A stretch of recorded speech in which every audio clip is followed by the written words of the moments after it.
नमस्कार, राम राम साथियों। उत्कर्ष परिवार में आप सभी का दिल खोलकर स्वागत है। शिव शक्ति बैच में आप सभी का स्वागत है।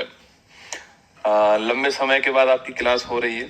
शायद 2 वीक हो गए आपकी क्लास नहीं हुई थी। बुधवार शायद, मतलब 7-8 दिन हो गए जो आपकी क्लास नहीं हुई है। तो कारण तो वैसे आपको पता ही है। तो आज से हम वापस आपकी क्लास को रिज्यूम कर रहे हैं, स्टार्ट कर रहे हैं। और निश्चिंत रहिएगा, जो आपका टाइम निकला है मैं उसको 1-2 महीने में पूर्ति कर दूंगा। कभी एक्स्ट्रा क्लास लेकर के, कभी शनिवार को क्लास लेकर के, ऐसे हम जो है उसको पूरा कर लेंगे। कभी कभी समस्या ऐसी होती है जो आपके हाथ में नहीं होती है।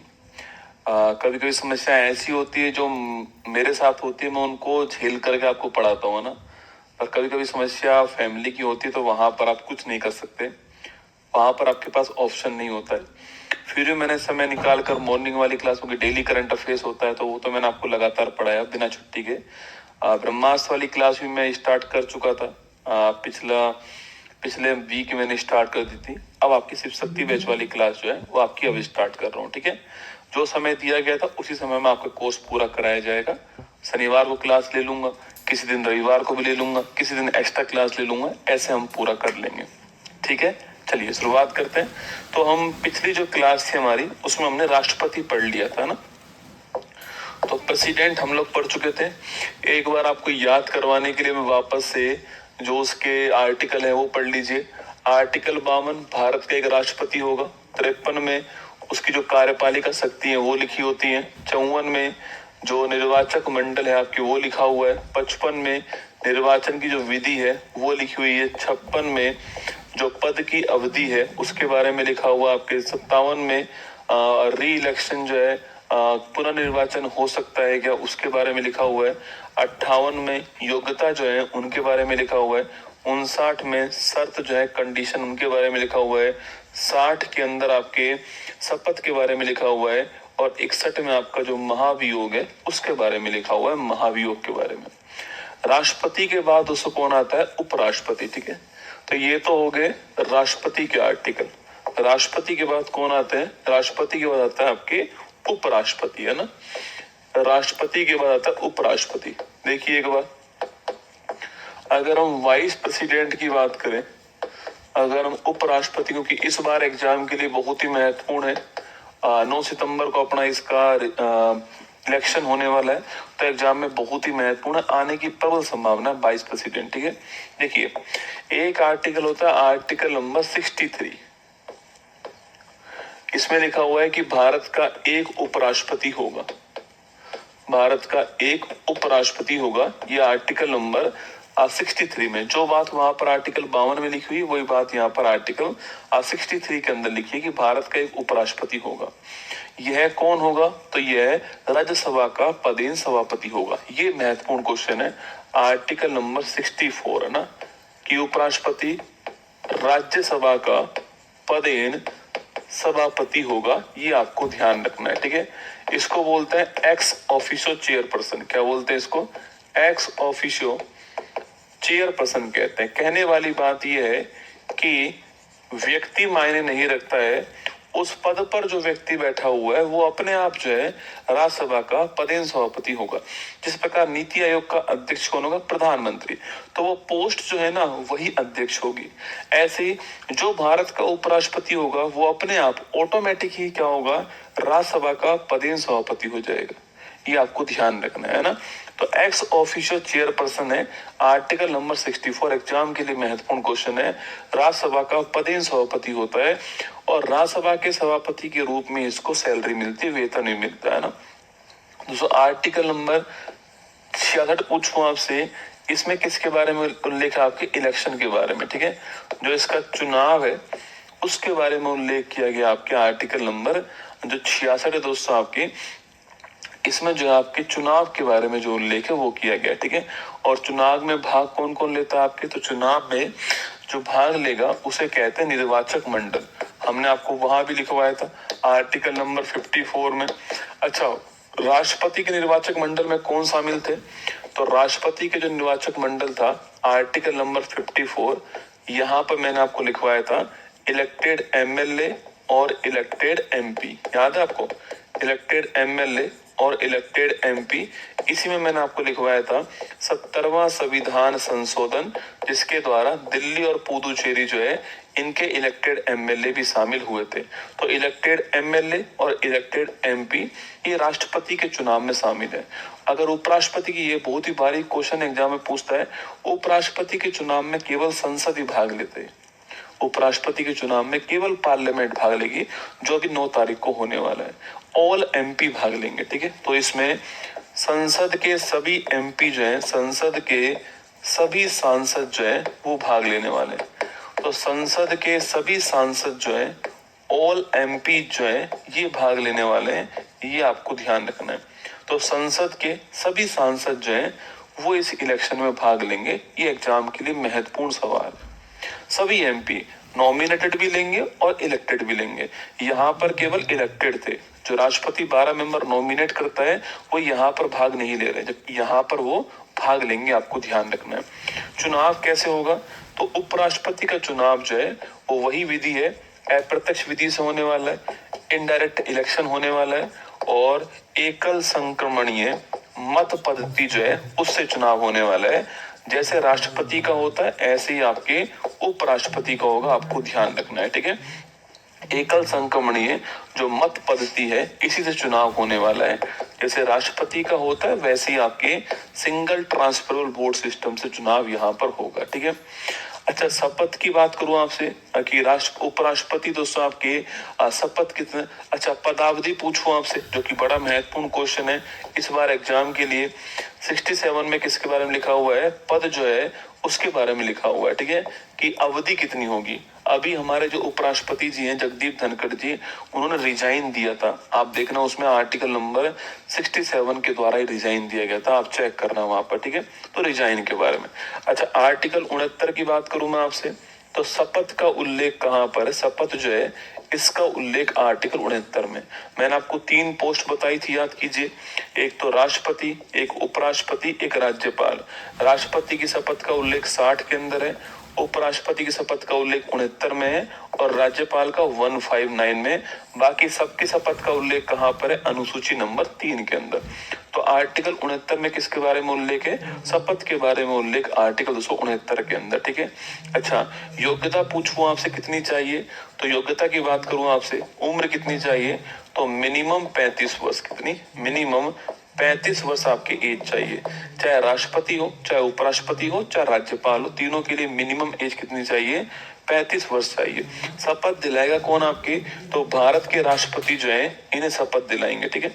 भारत के राष्ट्रपति के द्वारा इन्हें जो है शपथ दिलाई जाएगी, ये भी आपको ध्यान रखना है, ठीक है।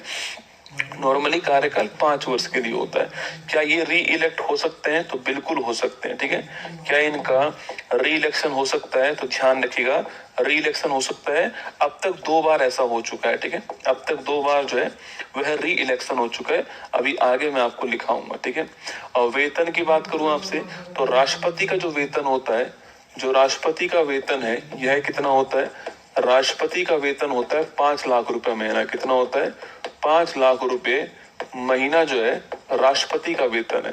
और जो उपराष्ट्रपति का वेतन होता है यह होता है 4 लाख रुपए महीना। कितना होता है? 4 लाख रुपए महीना जो है यह उपराष्ट्रपति का वेतन है, ये आपको ध्यान रखना है। तो उपराष्ट्रपति को 4 लाख रुपए वेतन मिलता है। अगर इसे पोस्ट से हटाना हो उपराष्ट्रपति को, एक तो है रिजाइन दे दे, जैसे कि जगदीप धनखड़ जी ने किया है कि स्वास्थ्य आपके जो कारण है उसका हवाला देते हुए रिजाइन दे दिया।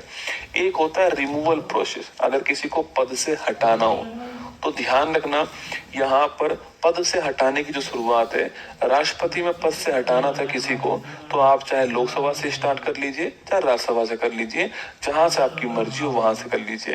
लेकिन यहाँ पर क्योंकि राज्यसभा का पदेन सभापति है, इसलिए यहाँ पर शुरुआत कहाँ से होगी? केवल राज्यसभा से। तो कभी सवाल पूछे कि अगर इसको रिमूवल करना हो, अगर इनको पद से हटाना हो तो लिखना शुरुआत कहाँ से होगी? शुरुआत हमेशा राज्यसभा से होगी। ये बात आपको ध्यान रखना है, ठीक है। ओनली राज्यसभा, केवल राज्यसभा जो है यहाँ से शुरुआत होने वाली है, आपको ध्यान रखना है। यहाँ पर प्रस्ताव लाना पड़ेगा।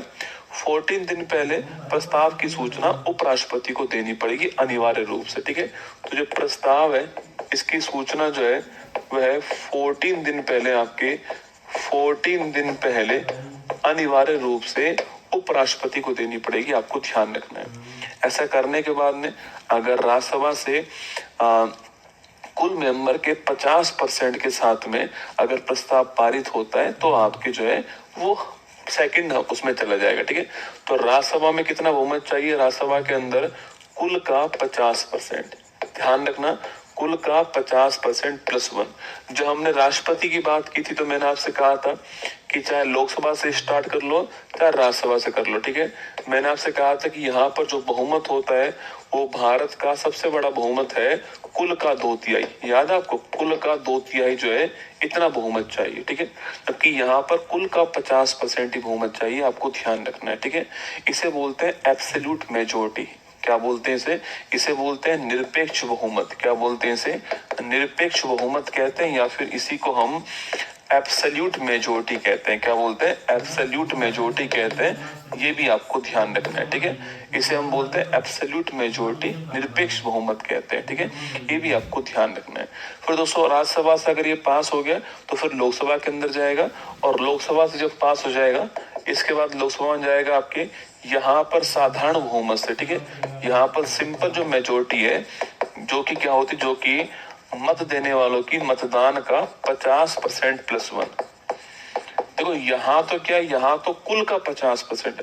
अब सारे के सारे दोस्तों आएंगे नहीं आपके, तो मान लेते हैं कुल मेंबर, मान लेते हैं कितना आपके राज्यसभा में, आपके 245 ऐसा मान लीजिए, तो उसका 50% चाहिए। मान लेते हैं आए 100, तो उसका 50% तो उससे अधिक हो गया, तो ये बड़ा बहुमत है इसकी तुलना में। तो कुल का 50% निरपेक्ष बहुमत है। साधारण बहुमत आपके मतदान का 50% +1। ये जो बहुमत है ना, ये अनुच्छेद नंबर 100 में लिखा हुआ है, आर्टिकल नंबर 100 में लिखा हुआ है सिंपल मेजोरिटी। अगर यहाँ से पास हुआ तो फिर आपके रिमूवल किसका हो जाएगा? उपराष्ट्रपति का दोस्तों रिमूवल हो जाएगा, ठीक है। अब देखिए कुछ फैक्ट और देख लीजिए फिर हम आगे बढ़ेंगे। तो अगर आपसे पूछे कि भाई भारत के पहले उपराष्ट्रपति कौन रहे थे, तो भारत के पहले उपराष्ट्रपति जो है इनका नाम था डॉक्टर सर्वपल्ली राधाकृष्णन। 5 तारीख को, जिनके जन्म दिवस पर हम लोग जो है शिक्षक दिवस मनाते हैं, ये थे। और ध्यान रखना ये 2 बार रहे, ठीक है। ये 2 बार रहे, ये भी आपको ध्यान रखना है, ठीक है।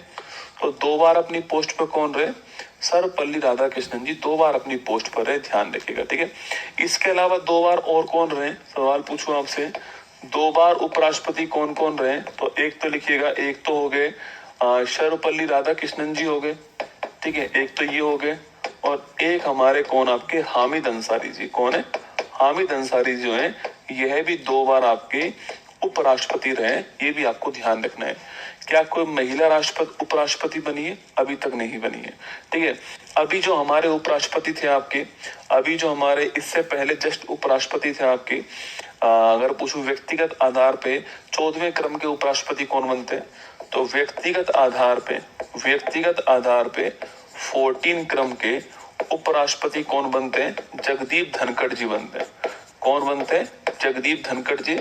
इनके बारे में आपको जरूर ध्यान रखना है, ठीक है। जैसे कि पहला क्वेश्चन आपसे एग्जाम वाला पूछ सकता है कि भाई ये रहने वाले कहाँ के? झुंझुनू के। कहाँ के? झुंझुनू जो है राजस्थान, यहाँ के रहने वाले, ठीक है। ये इससे पहले कहाँ के राज्यपाल रह चुके हैं? पश्चिम बंगाल के राज्यपाल रह चुके हैं, ठीक है। किसको हराया चुनाव के अंदर? मार्गरेट आल्वा जो है इनको चुनाव में हराया, ठीक है। मार्गरेट आल्वा जो है इनको चुनाव में हराया, आपको ध्यान रखना है। अभी स्वास्थ्य कारणों से रिजाइन दे दिया है, ठीक है।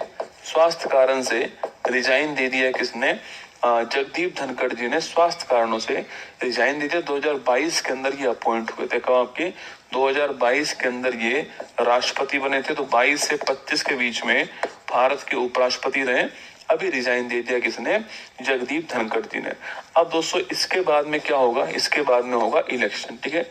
अब इलेक्शन होने वाला है, और इलेक्शन कब होगा? आपके 9 सितंबर को इलेक्शन होने वाला है, ठीक है। एक तरफ कौन है? आपके सीपी राधाकृष्णन। कौन? आपके सीपी राधाकृष्णन जो है वो एक तरफ है, और ये किस पार्टी के उम्मीदवार है? एनडीए जो अलायंस है, नेशनल डेमोक्रेटिक अलायंस, बीजेपी का जो अलायंस है, उसके उम्मीदवार कौन है? महाराष्ट्र के राज्यपाल सीपी राधाकृष्णन, ठीक है। और इनके सामने दोस्तों इनके सामने सुदर्शन जी, आपके जस्टिस सुदर्शन जी उम्मीदवार है ना, जस्टिस सुदर्शन जी इनके सामने उम्मीदवार है। और यह जो ये जो इंडी गठबंधन है, जो कि आपके कांग्रेस का जो गठबंधन है, इसके उम्मीदवार है, आपको ध्यान रखना है। क्योंकि आप जानते हो कि वोट डालने वाले लोग कौन होंगे? संसद के एमपी होंगे। और आप सभी ये भी जानते हैं कि इस समय बहुमत किसके हाथ में? एनडीए के हाथ में। तो उपराष्ट्रपति कौन बनने वाले अगले? ये बनने वाले। तो भारत के व्यक्तिगत तौर पे 15वें उपराष्ट्रपति कौन होंगे? सीपी राधाकृष्णन होंगे। इनका नाम ध्यान रखना है। अभी औपचारिक घोषणा बाकी, 9 तारीख को इलेक्शन दोस्तों औपचारिक ही है ना। जो पॉलिटिक्स को समझते हैं, जो संविधान को समझते हैं, उनके लिए औपचारिक है। बाकी भारत के लिए चुनाव होने जा रहा है और विश्व के लिए चुनाव होने जा रहा है। तो ये आपको उपराष्ट्रपति में ध्यान रखना है। तो इतनी सारी बातें मैंने आपको उपराष्ट्रपति के बारे में लिखाई है। इतनी सारी बातें इस बार एग्जाम की दृष्टि से आपको जरूर ध्यान रखनी है, ठीक है। चलिए अब क्वेश्चन की ओर आइए। देखिए पहला क्वेश्चन आपके सामने, निम्नलिखित में से कौन सा युग्म सुमेलित नहीं है? आइए नहीं है की बात कर रहे हैं।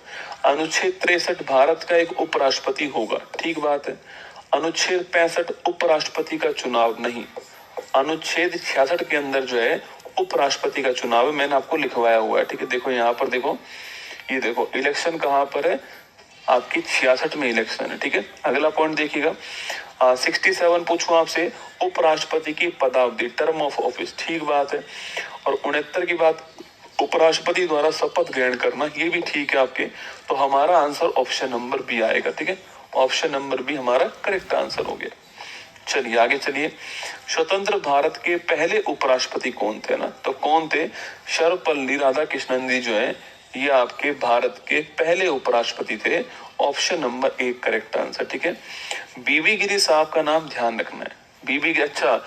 सर्वपल्ली राधाकृष्णन जी 1952 से 62 तक राष्ट्रपति उपराष्ट्रपति थे ना। फिर ये क्या बन गए? फिर ये भारत के राष्ट्रपति बन गए थे, आपको याद होगा, ठीक है। कभी सवाल पूछे आपसे कि सबसे कम कार्यकाल किसका रहा है? आपके सबसे कम कार्यकाल इनका रहा है, बीबी गिरी का, ठीक है।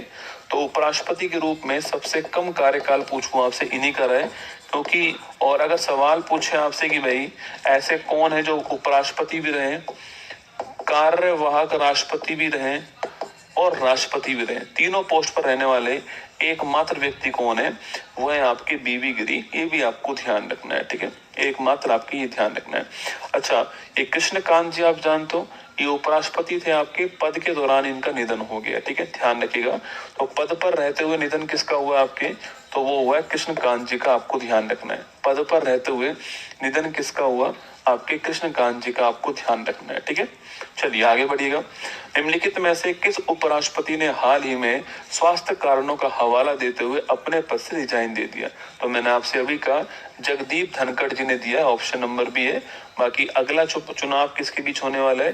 सीपी राधाकृष्णन और बी सुदर्शन जो है, इनके बीच में अगला चुनाव होने वाला है। और भारत के व्यक्तिगत तौर पे 15वें उपराष्ट्रपति कौन होंगे? सीपी राधाकृष्णन होंगे।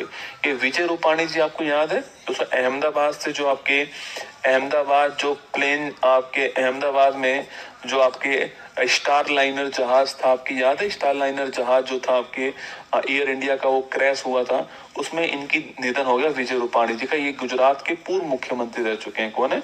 गुजरात के पूर्व मुख्यमंत्री। आगे देखिए, यदि मृत्यु, त्याग पत्र अथवा हटाए जाने की स्थिति में भारत के राष्ट्रपति का पद रिक्त हो जाए तो उस रिक्त पद का कार्यभार कौन संभालेगा? देखिए, तो मान लेते हैं कि जो राष्ट्रपति है ना आपके, उसका पद जो है वो रिक्त हो गया, ठीक है। जो उपराष्ट्रपति आपके जो राष्ट्रपति की बात कर रहा है, किसकी बात कर रहा है? आपके राष्ट्रपति की बात कर रहा है। अगर प्रेसिडेंट का पद रिक्त हो गया, ठीक है, किसी भी कारण से, तो उसके स्थान पर जो उपराष्ट्रपति है वो पद संभालेंगे, ठीक है। लेकिन 6 माह के भीतर आपको चुनाव करवाना ही पड़ेगा। 6 माह के भीतर चुनाव करवाना अनिवार्य है, ये बात आपको ध्यान रखनी है। 6 माह के भीतर चुनाव दोस्तों करवाना आपके अनिवार्य है। लेकिन अगर उपराष्ट्रपति जो है, इन्होंने इस्तीफा दे दिया या इन्होंने इनका निधन हो गया, कुछ भी हो गया, ठीक है। अगर ये पद रिक्त हो गया तो फिर इसमें समय की कोई बाध्यता नहीं है। जैसे अभी पद रिक्त है, ठीक है, पर जरूरी थोड़ी था कि 9 सितंबर को ही, कभी भी करवा सकते हैं, ठीक है। 6 महीने की कोई बाध्यता संविधान के अंदर नहीं लिखी हुई है। ये आपको ये एग्जाम में पूछेगा इस बार, कोई ना कोई स्टेटमेंट ऐसा है जिसमें वो बाध्यता करेगा कि उपराष्ट्रपति के पद रिक्त होने पर उसका चुनाव 6 महीने में करवाना अनिवार्य है। कोई अनिवार्य नहीं है, राष्ट्रपति में अनिवार्य है। राष्ट्रपति नहीं है तो कौन होगा? उपराष्ट्रपति। और राष्ट्रपति अपना इस्तीफा किसको देते हैं? उपराष्ट्रपति को। उपराष्ट्रपति पहली सूचना किसको देगा? आपके लोकसभा स्पीकर को। आगे देखिए, निम्नलिखित में से कौन भारत के उपराष्ट्रपति का निर्वाचन करते हैं? आइए देखते हैं। लोकसभा के मेंबर करते हैं, ठीक बात है, ये देखो पीवाई की क्वेश्चन है ना, ऐसे ही क्वेश्चन आएंगे एग्जाम में। राज्यसभा के मेंबर करते हैं, ठीक बात है, मैंने कहा ना एमपी करेंगे, चाहे लोकसभा के हो चाहे राज्यसभा के हो। राज्य विधानसभाओं के मेंबर नहीं, और उपराष्ट्रपति में नहीं करते, और जो विधान परिषद है आपके वो भी नहीं करते हैं, ठीक है। तो 1 और 2 करेक्ट आंसर, ऑप्शन नंबर 1 ठीक आंसर है। ऑल एमपीज करेंगे, ठीक है, ध्यान रखना है। उपराष्ट्रपति चुनाव के लिए प्रयुक्त संयुक्त अधिवेशन के स्थान पर, ये बढ़िया क्वेश्चन है। जो उपराष्ट्रपति चुनाव होता है, इस चुनाव के लिए तो पहले आपके क्या होता है? पहले जो है वह लोकसभा और राज्यसभा इन दोनों की जॉइंट मीटिंग होती थी, और वहीं पर यह फैसला लिया जाता था आपके कि कौन जो है उपराष्ट्रपति बनेगा। ये तो पहले की बात कर रहा हूँ, ठीक है, ये किसकी बात कर रहा हूँ? आपके ये पहले की बात कर रहा हूँ। पहले ये सिस्टम था कि जॉइंट सिटिंग होती थी आपके, और तब आपके फैसला लेते थे कि भाई, ये 1960 तक यही सिस्टम था, ठीक है, कि फैसला ले लेते कि भाई कौन उपराष्ट्रपति बनेगा। लेकिन फिर जो है 11वां संविधान संशोधन होता है, ठीक है, 11th कॉन्स्टिट्यूशन अमेंडमेंट होता है, और यह बात है 1961 की। और इसके द्वारा कहा गया कि इसके लिए इलेक्शन होगा, इसके लिए प्रॉपर इलेक्शन होगा, ये कहा गया। बढ़िया क्वेश्चन है। उपराष्ट्रपति इस बार एग्जाम के लिए महत्वपूर्ण सवाल है, तो हर तरह का सवाल आपको करना ही है। ये क्वेश्चन भी क्या है, एग्जाम में पूछा गया सवाल है कि through which constitution amendment act was the provision of the electoral college introduced in place of the joint sitting for the election of vice president. कि जो उपराष्ट्रपति का चुनाव है उसमें जॉइंट सिटिंग को रिप्लेस करते हुए इलेक्टोरल सिस्टम जो है कौन से संविधान संशोधन के द्वारा इंट्रोड्यूस किया गया? तो 11वां जो संविधान संशोधन है उसके द्वारा।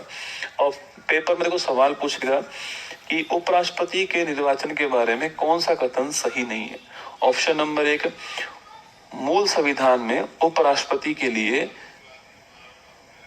निर्वाचक मंडल का जिक्र किया गया था, उपराष्ट्रपति के चुनाव के लिए निर्वाचक मंडल का जिक्र किया गया था। ऑप्शन नंबर 1, तो ये गलत हो गया स्टेटमेंट। मूल संविधान में क्या था? जॉइंट सिटिंग थी, संयुक्त अधिवेशन था। ये तो 1961 के 11वें संविधान संशोधन के द्वारा किया गया, आपको ध्यान रखना। बढ़िया सवाल, 1 नंबर। थोड़ा एग्जाम के हिसाब से पॉइंट ऑफ व्यू से आपको ध्यान रखना है, ठीक है। चलिए आगे बढ़िए दोस्तों। निम्नलिखित में से किसने भारत के उपराष्ट्रपति का पदभार संभाला है? ठीक है, देखो कोई पहले उपराष्ट्रपति रहा होगा और फिर राष्ट्रपति रहा होगा। आजकल ऐसे क्वेश्चन खूब पूछते हैं। तो कोई पहले उपराष्ट्रपति रहा होगा और फिर क्या होगा, फिर आपके राष्ट्रपति रहा होगा। अगर दोस्तों उपराष्ट्रपति की मैं बात करूं आपसे, तो उपराष्ट्रपति की बात करें आपसे, तो सबसे पहले भारत में उपराष्ट्रपति कौन आया था? आपके सर्वपल्ली राधाकृष्णन। ठीक है, सबसे पहले भारत में उपराष्ट्रपति कौन आए थे? सर्वपल्ली राधाकृष्णन जो है ये भारत के पहले उपराष्ट्रपति थे। ये तो आप परिचित हो आपके। फिर ये बन गए भारत के सेकंड राष्ट्रपति। फर्स्ट तो कौन थे? बाबूजी थे आपके, और फिर सेकंड में आपके ये बन गए। फिर इनके बाद में उपराष्ट्रपति कौन आए आपके? जाकिर हुसैन जी। कौन आते हैं? जाकिर हुसैन जी। ये बनेंगे फिर भारत के राष्ट्रपति, है ना। बाद में क्या बन जाएंगे? भारत के राष्ट्रपति। तो ये भारत के राष्ट्रपति बनेंगे बाद में। ठीक है, तो ये उपराष्ट्रपति भी रहे हुए हैं और राष्ट्रपति भी रहे हुए हैं। जाकिर हुसैन जी भी उपराष्ट्रपति भी रहे हुए और राष्ट्रपति, फिर पद पर रहते हुए क्या होगा, इनका निधन हो जाएगा। उसके बाद है बीवी गिरी। मैंने आपसे कहा ये उपराष्ट्रपति भी रहे हुए, कार्यवाहक राष्ट्रपति भी रहे हुए, और फिर आपके भारत के राष्ट्रपति नीलिमा संजीव रेड्डी को अंतरात्मा की आवाज पर इंदिरा गांधी जी चुनाव हरवा देंगी और आपके बीवी गिरी भारत के राष्ट्रपति बन जाएंगे। ठीक है। उसके बाद है गोपाल स्वरूप पाठक। कौन है? गोपाल स्वरूप पाठक। ये केवल उपराष्ट्रपति रहे, ये राष्ट्रपति नहीं रहे। गोपाल स्वरूप पाठक जी केवल उपराष्ट्रपति रहे, राष्ट्रपति दोस्तों नहीं रहे। ठीक है। इसके बाद है बीडी जत्ती, है ना। बीडी जत्ती भारत में कार्यवाहक राष्ट्रपति रहे हुए हैं, ये आपको ध्यान रखना है। ठीक है। प्रॉपर राष्ट्रपति नहीं रहे, कार्यवाहक के रूप में रहे हुए। ठीक है। इसके बाद है एम हिदायतुल्ला। हिदायतुल्ला मैंने आपको लिखवाया था, याद कीजिएगा, कि सुप्रीम कोर्ट के एकमात्र ऐसे न्यायाधीश जो उपराष्ट्रपति और फिर राष्ट्रपति भी रहे। देखो, राष्ट्रपति जो राष्ट्रपति पोस्ट पे, राष्ट्रपति ने इस्तीफा दिया या निधन हो गया तो कौन आएगा? उपराष्ट्रपति। अगर वो भी नहीं है तो फिर कौन आएगा आपके? उसमें आएगा हिदायतुल्ला जी। यही यहाँ पर हुआ था, आपके राष्ट्रपति जी का निधन हो गया, आपके राष्ट्रपति जी का निधन हो गया और उसके बाद में उपराष्ट्रपति पद पे बीबी गिरी रिजाइन दे चुके थे आपके, तो ना राष्ट्रपति था ना उपराष्ट्रपति था। तो फिर सुप्रीम कोर्ट के मुख्य न्यायाधीश एम हिदायतुल्ला जी को भारत का राष्ट्रपति बनाया गया था। ठीक है, ध्यान रखना है, एम हिदायतुल्ला जी। इसके बाद है आर वेंकट रमन जी। ये वेंकट रमन जो आपके जानते हो, आर वेंकट रमन, ये कोई क्रम आपसे नहीं पूछता पर थोड़ा बहुत अंडरस्टैंडिंग आपकी होनी चाहिए। ठीक है। डॉक्टर शंकर दयाल शर्मा। डॉक्टर शंकर, मैंने आपको राष्ट्रपति जी की पूरी लिस्ट आपको लिखवाई थी। ठीक है। शंकर दयाल शर्मा जी का नाम ध्यान रखना है। ठीक है। मैंने कहा पहले उपराष्ट्रपति रहेंगे फिर बाद में सब राष्ट्रपति बनते जा रहे हैं। ठीक है। के आर नारायणन, ये उपराष्ट्रपति हैं, फिर बाद में क्या होंगे? बाद में ये राष्ट्रपति बन जाएंगे। के आर नारायणन का नाम ध्यान रखना। ठीक है। कृष्णकांत, अभी मैंने आपको लिखवाया था कृष्णकांत जी, पद पर रहते हुए निधन किसका हुआ? कृष्णकांत जी का निधन हुआ, ध्यान रखिएगा। ठीक है। भैरव सिंह शेखावत, ये राजस्थान से थे, भैरव सिंह शेखावत। ये उपराष्ट्रपति का ये राष्ट्रपति का चुनाव भी लड़ते थे पर हार गए ना, राष्ट्रपति का चुनाव हार गए थे भैरव सिंह शेखावत। ठीक है। फिर आते हैं हामिद अंसारी जी। हामिद अंसारी जी आप जानते हो, ये 2 बार आपके क्या रहे? 2 बार दोस्तों आपकी उपराष्ट्रपति रहे। फिर है वेंकैया नायडू और फिर है जगदीप धनखड़ जी। जगदीप धनखड़ जी 2022 में कार्यकाल स्टार्ट होता है और 21 जुलाई 2025 को रिजाइन दे देते हैं। तो ये भारत के व्यक्तिगत रूप से 14वें। क्रम पूछूं आपसे कौन सा? देखो, पहला ये, दूसरा भी यही बने थे, 10 साल रहे ना, तो पहला भी ये, दूसरा भी ये, तीसरा, चौथा, 5वां, 6वां, 7वां, 8वां, 9वां, 10वां, 11वां, 12वां, ये 2 बार रहे, 13, 14, 15वां, 16वां। तो क्रम के हिसाब से कौन से? 16वें। क्रम के हिसाब से कौन से? 16वें। चुनाव का क्रम पूछो आपसे 16वां। ठीक है। चुनाव क्रम 16वां। व्यक्ति कौन से? व्यक्ति आपके 14वें। अभी जो चुनाव होंगे वो क्रम में कौन से आएंगे? 17वें, पर व्यक्ति कौन सा होगा? 15वां। तो क्वेश्चन कुछ भी पूछ सकता है, निश्चित रूप से सवाल तो आने वाला है आपसे, ये वाला भी पूछ सकता है, क्रम कुछ भी पूछ ले आपसे, 4 नाम दे देगा। जैसे कि यहाँ पे देखो, किसने भारत के उपराष्ट्रपति का पद संभाला है? चलिएगा, मोहम्मद हिदायतुल्ला संभाला है, जाकिर हुसैन जी संभाला है, भैरव सिंह शेखावत संभाला है, ज्ञानी जेल सिंह ने नहीं संभाला। ये भारत के राष्ट्रपति रहे हुए आपके राजीव गांधी जी के समय थे आपके। तो option number C correct answer, 1 2 3 correct answer है ना। चलिए, निम्नलिखित कथनों पर विचार कीजिए। आइए करते हैं। कार्यवाहक राष्ट्रपति के रूप में कार्य करने के दौरान उपराष्ट्रपति राज्यसभा के सभापति के रूप में दोस्तों कार्य करता है। ऑप्शन नंबर 1 आपके, ऑप्शन नंबर सी देखिएगा, भारतीय संविधान में कार्यवाहक उपराष्ट्रपति के पद का प्रावधान किया गया है। पहली बात तो संविधान में कार्यवाहक दोस्तों उपराष्ट्रपति जरूरत ही नहीं है। मैंने कहा ना, राष्ट्रपति अगर नहीं है तो भी काम चल जाएगा। मैंने यही तो कहा आपसे, चुनाव करवाने की कोई जल्दी है नहीं दोस्तों। राष्ट्रपति उपराष्ट्रपति नहीं है तो भी काम चल जाएगा, चुनाव करवाने की कोई जल्दीबाजी नहीं है। हाँ, राष्ट्रपति नहीं है तो कार्यवाहक राष्ट्रपति बनाया जाएगा। ठीक है। तो देखिएगा यहाँ पे कह रहा है कि कार्यवाहक उपराष्ट्रपति का प्रावधान है, तो नहीं है कोई प्रावधान। मैंने आपको कहीं लिखवाया है क्या? कोई प्रावधान नहीं है कार्यवाहक उपराष्ट्रपति का। ये पहला ऑप्शन देखो, कार्यवाहक राष्ट्रपति के रूप में कार्य करने के दौरान उपराष्ट्रपति राज्यसभा का सभापति के रूप में कार्य। तो जब वो कार्यवाहक राष्ट्रपति बन ही गया तो वो राष्ट्रपति की तरह काम करेगा, उसके वेतन भत्ते उसके सारी चीजें राष्ट्रपति की तरह काम करेंगी। जब वो उपराष्ट्रपति होगा तभी राज्यसभा का पदेन सभापति होगा। जैसे वो कार्यवाहक राष्ट्रपति बन गया, राष्ट्रपति की पोस्ट पर वो पहुंच गया, तो फिर वो राष्ट्रपति की तरह काम करेगा। तो ये भी गलत स्टेटमेंट। सवाल पूछ रहा है कौन सा असत्य है, दोनों ही गलत है। ऑप्शन नंबर सी आंसर है, बोथ फर्स्ट एंड सेकंड है। ये क्वेश्चन आपके बढ़िया क्वेश्चन है। थोड़ा कभी कभी क्या होता है कि सवाल तो आसान होता है पर स्टेटमेंट टफ कर देते हैं ना, थोड़ा आराम से समझ कर सवाल करना है। 1 और 2 आपके दोनों जो है गलत स्टेटमेंट है। आगे बढ़िएगा, उपराष्ट्रपति के संदर्भ में निम्नलिखित कथनों पर विचार कीजिए। आइए करते हैं। उपराष्ट्रपति के वेतन भत्तों का व्यय भारत की संचित निधि पर भारित होता है। ये हम पढ़ेंगे दोस्तों आगे, है ना, हम ये आगे पढ़ेंगे, संचित निधि के बारे में पढ़ेंगे। ठीक है, देखो एक बार मेरे साथ में हल्का मोटा समझ लीजिए। संचित निधि इसे बोलते हैं कंसोलिडेटेड फंड, कंसोलिडेटेड फंड। पहली बात तो इसका जिक्र संविधान के आर्टिकल नंबर 266 जो है इसमें किया गया है, जो कि इंडियन गवर्नमेंट की, भारत सरकार के ना, इंडियन गवर्नमेंट की। तो मान लीजिए कि यह एक तरह से, मान लीजिए आप, ये एक तरह से संचित निधि है। ठीक है, ये एक मटका है, एक तिजोरी है। इसमें भारत सरकार जो भी पैसा कमाएगी अब उसको पैसा कहां कहां से कमा सकती है। ठीक है, मान लो दोस्तों भारत सरकार ने किसी से लोन लिया, किसी और देश से लोन लिया भारत सरकार ने, तो पैसा यहीं पर आएगा। दोस्तों मान लो भारत सरकार ने किसी को लोन दिया हुआ था, उसका ब्याज आया, किसी को लोन दिया हुआ था उसका ब्याज आया, तो भी कहां पर आएगा? यहीं पर आएगा। ठीक है, दोस्तों भारत सरकार ने जो टैक्स इकट्ठा किया है, जो टैक्स लिया भारत सरकार ने, वो भी कहां पर आएगा? वो भी यहीं पर आने वाला है। सारा की सारा टैक्स भी आपकी यहीं पर आने वाला है। ठीक है, तो जो भी पैसा भारत सरकार कमाएगी वो सारा इसी के अंदर जाएगा। और जो भारत सरकार जो भी पैसा खर्च करेगी वो सारा भी इसी में से होगा।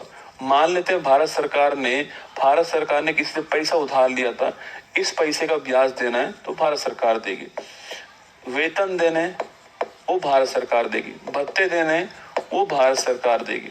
ठीक है, कोई बांध बनाना है, कोई खर्चा करना है, वो भारत सरकार करने वाली है। ठीक है, पेंशन देनी है तो भारत सरकार देगी। तो ये होता संचित निधि। अगर इसमें से भारत सरकार को एक भी रुपया निकालना है, सिंगल रुपया निकालना है, तो उसके लिए एक विधेयक पास करना पड़ता संसद के अंदर, उसे बोलते हैं विनियोग विधेयक। इसमें से पैसा निकालने के लिए, धन निकालने के लिए, धन की निकासी के लिए एक विधेयक पास करना पड़ता है जिसका नाम है विनियोग विधेयक। इसे बोलते हैं एप्रोप्रिएशन बिल। क्या बोलते हैं इसे? एप्रोप्रिएशन बिल कहते हैं ना, एप्रोप्रिएशन बिल, एप्रोप्रिएशन बिल कहते हैं, आपको ध्यान रखना है। ये जस्ट लाइक धन विधेयक की तरह होता है, मनी बिल की तरह होता है, इसको पास करना पड़ता है। ये आर्टिकल नंबर 114 में लिखा हुआ है। ठीक है, आर्टिकल नंबर 114 जो है उसमें लिखा हुआ है, यहां से पैसा चाहिए। तो जो भी महत्वपूर्ण पोस्ट हैं वो निष्पक्ष होकर काम कर सके, इंडियन गवर्नमेंट उनके काम को प्रभावित ना कर सके। सोच के देखो, उपराष्ट्रपति का वेतन भारत सरकार पर निर्भर है, तो उपराष्ट्रपति हो सकता है कि भारत सरकार के दबाव में काम करे उस वेतन के चक्कर में, कि हमारा वेतन कम ना कर दे। संविधान ने कहा कि जो बड़ी बड़ी जो पोस्ट हैं, राष्ट्रपति, उपराष्ट्रपति, दूसरा आपके, इसके अलावा जो आपके यूपीएससी है, स्टेट, जितने भी बड़ी बड़ी पोस्ट हैं आपके ने, सीएजी है, ये सब पोस्ट इंडिपेंडेंट रूप से, फ्री रूप से काम कर सके, इसके लिए इनका जो वेतन आपको वो क्या कर दिया जाना चाहिए, इनका जो वेतन है वो भारी दोस्तों कर देना चाहिए। किसके ऊपर? संचित निधि के ऊपर। ठीक है, इसमें एक क्वेश्चन बहुत जोरदार बनता है, वो अभी आगे आएगा, पर मैं आपको यही समझा रहा हूँ। ठीक है, देखो दोस्तों, हाई कोर्ट के जो न्यायाधीश होते हैं, ठीक है, मान लो एक हाई कोर्ट है, दिल्ली हाई कोर्ट, ऐसा मान लो इस दिल्ली हाई कोर्ट में वर्तमान में कोई न्यायाधीश है, कोई न्यायाधीश वर्तमान में है, ठीक है, और ये यहां से रिटायर्ड हो गए, ये यहां से क्या हो गए, रिटायर्ड हो गए, ठीक है। अब पहली बात तो दिल्ली की जगह दोस्तों आपको दिल्ली हटा लो, आप तो राजस्थान हाई कोर्ट लिख लो, ठीक है। अब पहली बात तो इस न्यायाधीश को जब तक ये पद पर है सैलरी कौन दे रहा होगा, तो इस न्यायाधीश जो सैलरी है यह कौन देगा, राजस्थान स्टेट, अरे यस या नो, तो सैलरी कौन देगा इसको, भाई जिस राज्य के अंदर वही सैलरी देगा राजस्थान स्टेट, ठीक है। अब ये पद से रिटायर्ड हो गए, अब बात आती किसकी, सो पेंशन की बात आती, किसकी, पेंशन की, इसको पेंशन मिलेगी, ये पेंशन कौन देगा, तो इन्होंने कहा राजस्थान स्टेट से, सरकार से, कि हमें पेंशन दो। राजस्थान सरकार ने कहा कि भाई तुम हमारे यहाँ पर केवल 15 दिन रह कर गए, मान लेते हैं 15 दिन ये यहाँ पर रह कर गए, इससे पहले ये मध्य प्रदेश, फिर उत्तर प्रदेश, आंध्र प्रदेश, ऐसे बहुत सारे राज्यों में रहे हुए हैं, तो इन्होंने कहा हम क्यों दें पेंशन, आप तो वहां 5 साल रहे हो, वहां 4 साल रहे हो, वहां 3 साल रहे हो, तो उनसे लो पेंशन, हमसे क्यों ले रहे हो पेंशन, आप 15 दिन हमारे यहाँ पर रहे, हमने आपको सैलरी दे दी 15 दिन की।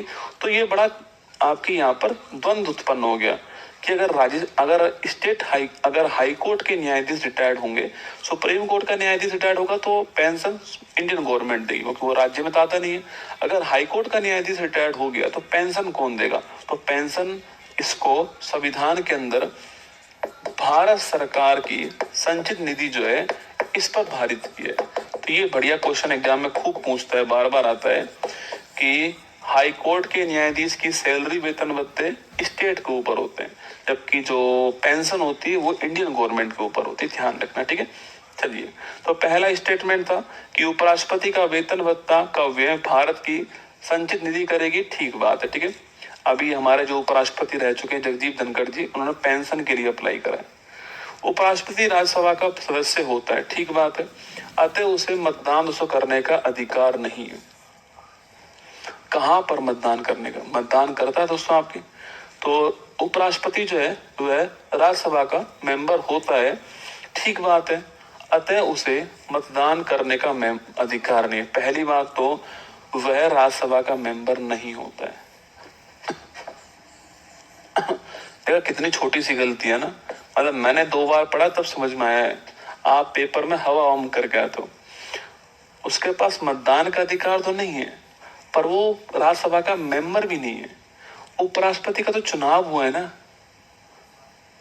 राज्यसभा का पदेन सभापति होता है, वो मेंबर नहीं होता है। बहुत ही बढ़िया क्वेश्चन है ये, आप ध्यान रखना, ये मेरी बात को आप ध्यान रखना, आप यहीं पर दोस्तों कहीं पर आप नोट कर लीजिए, कंटेंट में कहीं पर नोट कर लीजिएगा, मेरे साथ में आपके जो कंटेंट है उसी में कहीं पर नोट कर दीजिएगा, यही लिख दीजिएगा कि उपराष्ट्रपति संसद का सदस्य नहीं होता है। ध्यान रखना मेरी बात को, इसलिए जॉइंट सिटिंग जब होती है ना, इसमें भाग भी नहीं लेता है, क्योंकि ये संसद का मेंबर नहीं होता है, ध्यान रखिएगा, ठीक है। जॉइंट सिटिंग होगी तो उसमें ये भाग भी नहीं लेगा, ध्यान रखना है ना। चलिएगा, तो क्वेश्चन की ओर आइएगा। हमारा क्वेश्चन क्या कह रहा है, हमारा क्वेश्चन कह रहा है राज्यसभा का मेंबर होता है, नहीं होता है, तो 1 ठीक है 2 गलत है, option number A correct answer हो गया। चलिए, भारत के प्रधानमंत्री दोस्तों, यहां पर आने से पहले चलिए हम एक बार जो है हम मंत्री परिषद की बात करते हैं ना, जो मिनिस्ट्री है उसकी बात करते हैं।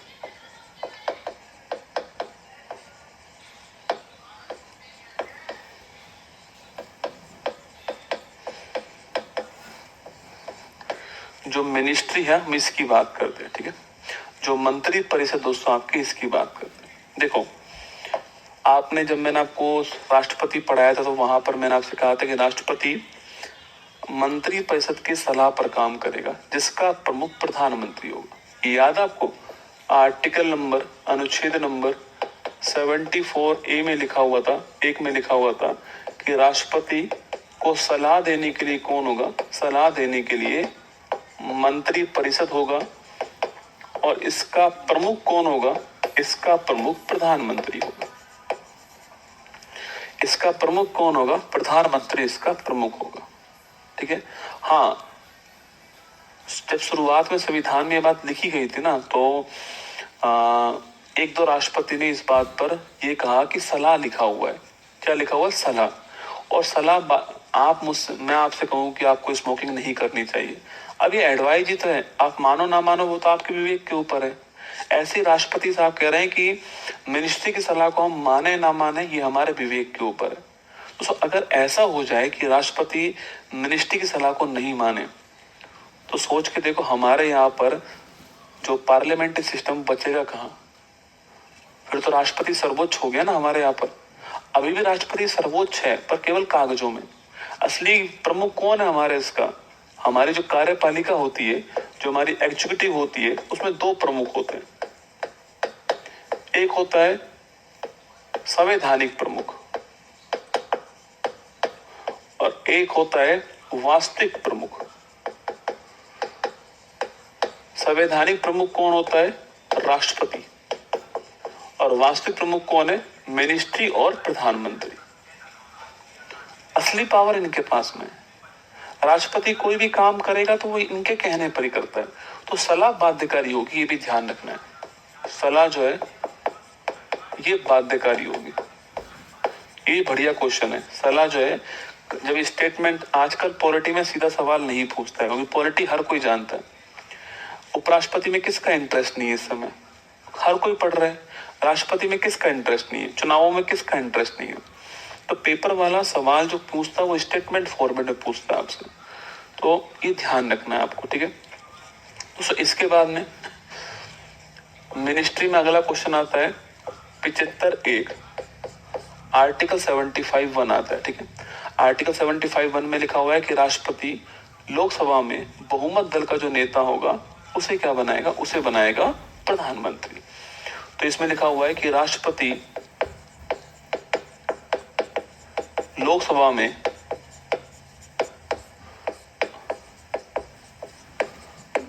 जो बहुमत दल का नेता होगा इसे बनाएगा प्रधानमंत्री। ठीक है। इसे अपॉइंट करेगा। तो ध्यान रखना है, प्रधानमंत्री का अपॉइंटमेंट होता है। करता कौन है? आपके राष्ट्रपति करता है। ये आर्टिकल 75(1) में लिखा हुआ है। 75(2) में लिखा हुआ है कि मंत्री व्यक्तिगत रूप से, जो मंत्री है यह व्यक्तिगत रूप से, ये बहुत ही बढ़िया क्वेश्चन है, मंत्री व्यक्तिगत रूप से राष्ट्रपति के प्रति उत्तरदायी होंगे। ये जरूर ध्यान रखना कि मंत्री व्यक्तिगत रूप से किसके प्रति? राष्ट्रपति के प्रति उत्तरदायी होंगे। और 75(3) में लिखा हुआ है कि मंत्री परिषद, जो मंत्री परिषद है ये सामूहिक रूप से लोकसभा के प्रति उत्तरदायी होगा। ये क्वेश्चन एग्जाम में बार बार पूछता है कि मंत्री व्यक्तिगत रूप से किसके प्रति उत्तरदायी होता है? आपके राष्ट्रपति के। मंत्री व्यक्तिगत रूप से। पूरा मिनिस्ट्री लोकसभा, अगर पूरी मिनिस्ट्री गई तो लोकसभा गई, समाप्त, दोबारा चुनाव होंगे। तो पूरी मिनिस्ट्री सामूहिक रूप से जो लोकसभा है इसके प्रति उत्तरदायी होगी। ये आपको ध्यान है 75(3) के अंदर। ठीक है। तो 75(5) की एक बात और ध्यान रखनी है कि क्या कोई व्यक्ति, तो मान लो वो संसद का मेंबर है ही नहीं, ठीक है, क्या वो मंत्री बन सकता है? बन सकता है। प्रधानमंत्री बन सकता है? बन सकता है। प्रधानमंत्री भी एक मंत्री ही होता है, बस वो मंत्री में सबसे प्रमुख होता है, सर्वोच्च होता है। ध्यान रखना है, फर्स्ट अमंग इक्वल। प्रधानमंत्री के लिए क्या वर्ड होता है? जो प्रधानमंत्री है इसके लिए वर्ड होता है फर्स्ट अमंग इक्वल, मतलब कि सभी प्रधानमंत्री में सर्वोच्च है, तो सभी मंत्री में सर्वोच्च। तो प्रधानमंत्री भी दोस्तों एक मंत्री है। ठीक है। तो क्या कोई भी, मान लेते कोई एमपी नहीं है, ठीक है, क्या वो मंत्री बन सकता है? बन सकता है। प्रधानमंत्री बन सकता है? बन सकता है। लेकिन एक कंडीशन है कि उसको 6 माह के अंदर वो मंत्री बने या प्रधानमंत्री बने, उसके 6 माह के अंदर उसको जो है मेंबरशिप लेनी पड़ेगी। शर्त क्या है कि 6 माह के भीतर उसको संसद का मेंबर बनना ही पड़ेगा। ठीक है, अनिवार्य रूप से बनना पड़ेगा। ये बात आर्टिकल 75(5) में लिखी हुई है। ये बात कहाँ लिख रही है? आर्टिकल नंबर 75(5) में। तो मेरी बात समझ में आ गई आपको कि सवाल पूछे। अभी दोस्तों एक बिल आया ना, आपको याद है? एक बिल आया अभी जो है, और उस बिल में कहा गया है कि उस बिल के अंदर कहा गया है कि भाई साहब कि कोई अगर जेल चला गया तो फिर वो मंत्री, मुख्यमंत्री, प्रधानमंत्री नहीं बन सकता ना। एक अभी तो बिल आया। ठीक है, तो क्या कोई मंत्री या प्रधानमंत्री बिना संसद का मेंबर बने मंत्री या प्रधानमंत्री बन सकता है? बिल्कुल बन सकता है। 6 माह के अंदर उसको, जैसे वो मंत्री बना तो फिर उसको 6 माह के अंदर आपको मेंबरशिप लेनी पड़ेगी। लोकसभा की, राज्यसभा कहीं की भी ले सकता है। संसद की मेंबरशिप उसको लेनी पड़ेगी, ध्यान रखना। आगे देखिए दोस्तों, देखो ये है पूरा मिनिस्ट्री। ठीक है, ये पूरा मंत्री परिषद है। समझना मेरी बात को, ये पूरी मिनिस्ट्री है। सबसे ऊपर कौन बैठा हुआ है? प्रधानमंत्री। सबसे ऊपर कौन टिका हुआ है? प्रधानमंत्री। इस प्रधानमंत्री के साथ में जो भी डिपार्टमेंट के प्रमुख होंगे, किस मंत्री के पास कौन सा डिपार्टमेंट होगा, ये तय कौन करता है? प्रधानमंत्री। ध्यान रखना मेरी बात को कि जो मंत्री हैं इनके पास विभाग कौन सा होगा, इसे बोलते हैं पोर्टफोलियो। पोर्टफोलियो कि कौन गृह मंत्री बनेगा, कौन वित्त मंत्री बनेगा, यह डिसाइड कौन करेगा? प्रधानमंत्री। ध्यान रखना मेरी बात को, किस मंत्री के पास कौन सा डिपार्टमेंट, कौन सा पोर्टफोलियो होगा, यह तय कौन करता है? प्रधानमंत्री करता है। अब जो जो डिपार्टमेंट के प्रमुख, जैसे गृह विभाग के प्रमुख गृह मंत्री अमित शाह जी, जल विभाग के प्रमुख जल मंत्री CR पाटिल, रक्षा विभाग के प्रमुख रक्षा मंत्री राजनाथ सिंह जी, वित्त विभाग के प्रमुख आपके वित्त मंत्री निर्मला सीतारमण जी, तो इन्हें कहते हैं हम कैबिनेट मिनिस्टर। तो पहली जो लेयर होती है वह कौन सी होती है? यह होती है कैबिनेट मंत्री। इसे ही बोलते हैं मंत्रिमंडल। दोनों शब्दों में अंतर देखना। ये पूरा की पूरा कहलाएगा मंत्री परिषद, मिनिस्ट्री। जबकि इस मिनिस्ट्री में से विभाग के जो प्रमुख होंगे आपके, उन्हें कहते हैं कैबिनेट मंत्री, मंत्रिमंडल। ठीक है, विभाग के प्रमुख ये जो है अपने अपने डिपार्टमेंट के प्रमुख होंगे, और इनके ऊपर सीधा फिर प्रधानमंत्री होगा। ठीक है, ये अपने अपने विभाग के प्रमुख होने वाले कैबिनेट मिनिस्टर होंगे। इस कैबिनेट मिनिस्टर के बाद उसको कौन होते हैं? राज्य मंत्री। राज्य मंत्री। अब क्या होता है कि किसी किसी विभाग में कोई कैबिनेट मिनिस्टर नहीं होता है, तो उस विभाग में राज्य मंत्री को ही इंडिपेंडेंट चार्ज देते हैं, तो उसे बोलते हैं राज्य मंत्री। उसे बोलते लिखना आपके, इसे कहते हैं राज्य मंत्री स्वतंत्र प्रभार। ठीक है, ये वो मिनिस्टर हैं जिनके ऊपर कैबिनेट मिनिस्टर नहीं है, कैबिनेट मंत्री नहीं है, और यही विभाग के प्रमुख हैं। ऐसे अगर आप डॉक्टर जितेंद्र सिंह को देखोगे आप, जो कि भारत में science tech minister, science tech जो मंत्रालय है उसके इंडिपेंडेंट चार्ज उनके पास में, तो उनके ऊपर कोई कैबिनेट मिनिस्टर, साइंस टेक का कैबिनेट मिनिस्टर कोई भी नहीं है। साइंस टेक में इंडिपेंडेंट चार्ज किसके पास में है? जितेंद्र सिंह के पास में, तो वही उनके पास में। तो ध्यान रखना है, तो विभाग के प्रमुख यही होते हैं, कैबिनेट मंत्री यहां पर नहीं होता, ध्यान रखना। इसके बाद होते हैं राज्य मंत्री, जिनके ऊपर कैबिनेट मिनिस्टर होते हैं, उन्हें कहते हैं राज्य मंत्री। ठीक है, फिर दोस्तों आपके उप मंत्री, ये कुछ ऐसे चलता है सिस्टम। अब देखिए, कभी कभी दोस्तों ऐसा होता है कि मान लेते हैं कि भाई 20 एक कैबिनेट मिनिस्टर हो गए। ठीक है, अब 20 में से 4-5 ऐसे होते हैं जो प्रधानमंत्री के बहुत ही खास होते हैं, खासम खास। ठीक है। अच्छा, आपके घर में कौन व्यक्ति कितना खास है ये तय होता है कि कौन व्यक्ति किचन तक जा सकता है। अगर आपके घर में कोई व्यक्ति किचन तक पहुंचता है मतलब वो खास है। यस या नो? किचन तक कोई व्यक्ति आपके घर में पहुंचता है तो वो खास है।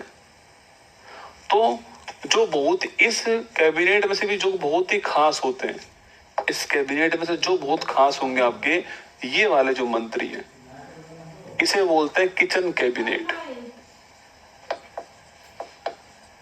किचन कैबिनेट ये वर्ड पूछ लेता कभी कभी आपसे। तो किचन कैबिनेट में कौन आएंगे? जो प्रधानमंत्री के खासम खास हैं, जैसे कि अमित शाह जी,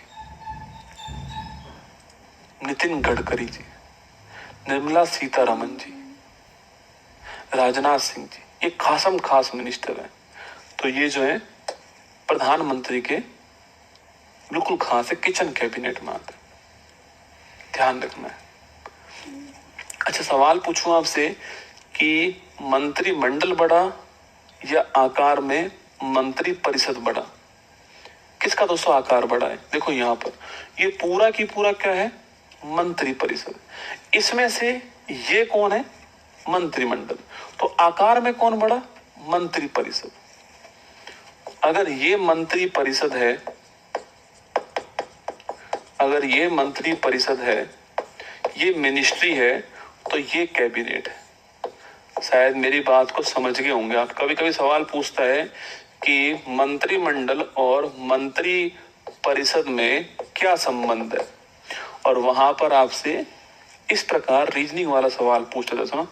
तो आपसे मान लो सवाल पूछ ले कि मिनिस्ट्री और कैबिनेट में क्या आपके संबंध है, और ऐसे 4 ऑप्शन आ जाए।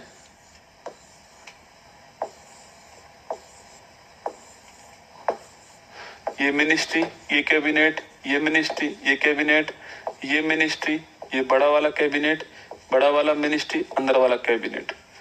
तो देखो सवाल बन गया ना। तो बाहर वाला मिनिस्ट्री, अंदर वाला कैबिनेट, ये आंसर ठीक हो जाएगा। तो कौन बड़ा? उसको मिनिस्ट्री। मिनिस्ट्री में सब कुछ आएगा, किचन कैबिनेट, कैबिनेट मिनिस्टर, राज्य मंत्री, इंडिपेंडेंट चार्ज, सब कुछ आने वाला है। लेकिन कैबिनेट में कौन आएगा? कैबिनेट में केवल विभागों के प्रमुख आने वाले। ये कैबिनेट वर्ड हमारे संविधान में कहीं पर भी नहीं था। हुआ क्या दोस्तों, हमारे यहाँ पर आर्टिकल है 352। हमारे यहाँ पर क्या आर्टिकल है? Article number 352। ये जो आर्टिकल नंबर 352 है आपकी, इसमें नेशनल इमरजेंसी की बात हुई है। किसकी बात हुई है? राष्ट्रीय आपात की बात हुई है। और यहीं पे लिखा हुआ था कि जब नेशनल इमरजेंसी की घोषणा की जाएगी, तो लिखा था यहाँ पर 44वां संविधान संशोधन से इसमें लिखा गया कि राष्ट्रीय आपात की घोषणा के समय कैबिनेट की लिखित अनुमति चाहिए। इसी में 44वां संविधान संशोधन 1978 से लिख दिया गया कि अगर इसको लागू करना है तो लागू करने में कैबिनेट की लिखित अनुमति चाहिए। कैबिनेट की लिखित अनुमति चाहिए। तो कभी सवाल पूछे क्या मूल संविधान में कैबिनेट वर्ड था? नहीं था। क्या मूल संविधान में कैबिनेट वर्ड था? नहीं था। कैबिनेट वर्ड कब जोड़ा गया संविधान के अंदर? तो ध्यान रखना, 44वां संविधान संशोधन 1978 के द्वारा कैबिनेट वर्ड जो है इसको जोड़ा गया। तो अगला क्वेश्चन कि जो मिनिस्ट्री है, क्या इसका आकार मूल संविधान में डिसाइड हुआ था? नहीं हुआ था। तो मंत्री परिषद का आकार मूल संविधान में निश्चित नहीं किया गया। क्या वर्तमान में निश्चित है? तो बिल्कुल है। फिर कैसे हुआ?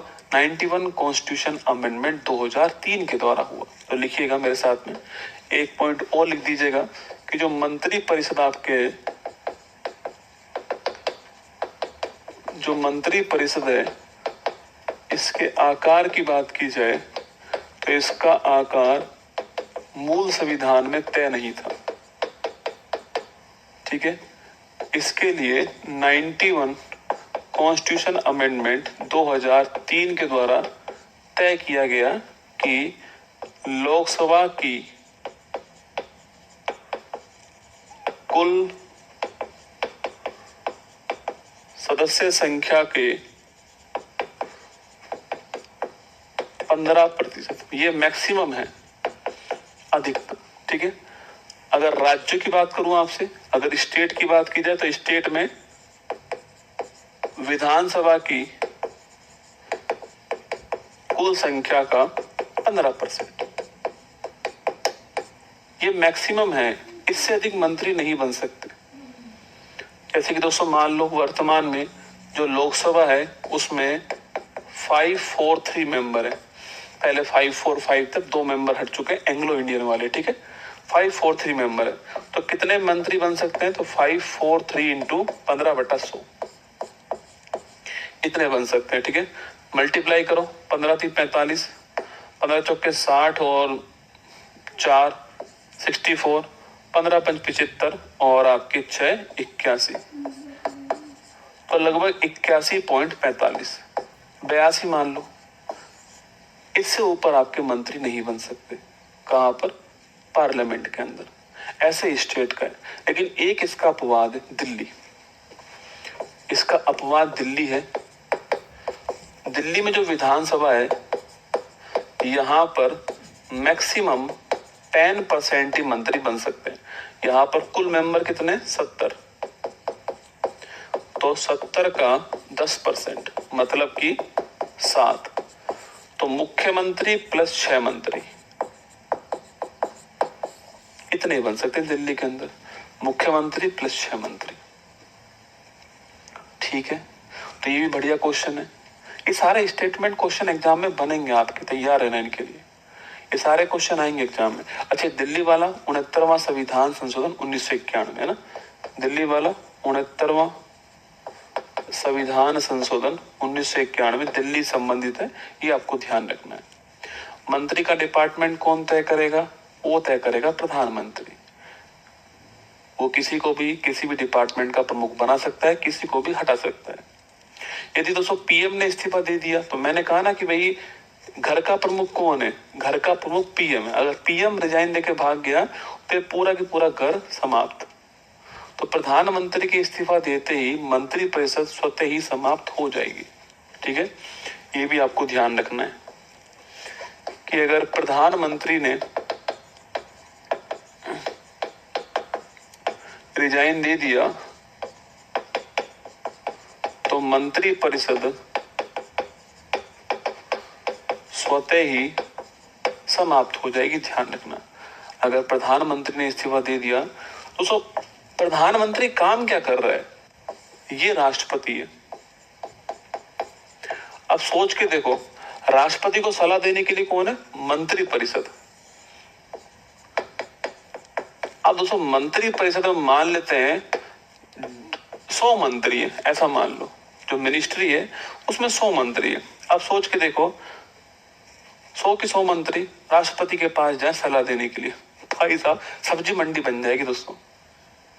तो इससे अच्छा है कि 100 मंत्री आपस में डिस्कस कर ले और डिस्कस करने के बाद में प्रधानमंत्री को बता दे, जिसमें ये खुद भी शामिल है, और प्रधानमंत्री यह बात जाके इन्हें बता दे। दोस्तों होता है एक्चुअली में ये संविधान में लिखा हुआ है, पर वास्तविकता में होता क्या है कि प्रधानमंत्री इनको और इनको दोनों को बताता है, तय करने वाला कौन है? ये है। और जितना अगर जिस चेहरे के नाम पर वोट पड़ेंगी तो प्रधानमंत्री इतना ही मजबूत होगा। जैसे वर्तमान में जो वोट डाली गई थी वो किन के नाम पर डाली जा रही है? प्रधानमंत्री के चेहरे के ऊपर। तो ये जो व्यक्तित्व जब आपके मजबूत होता है तो वो पद पावरफुल होता है।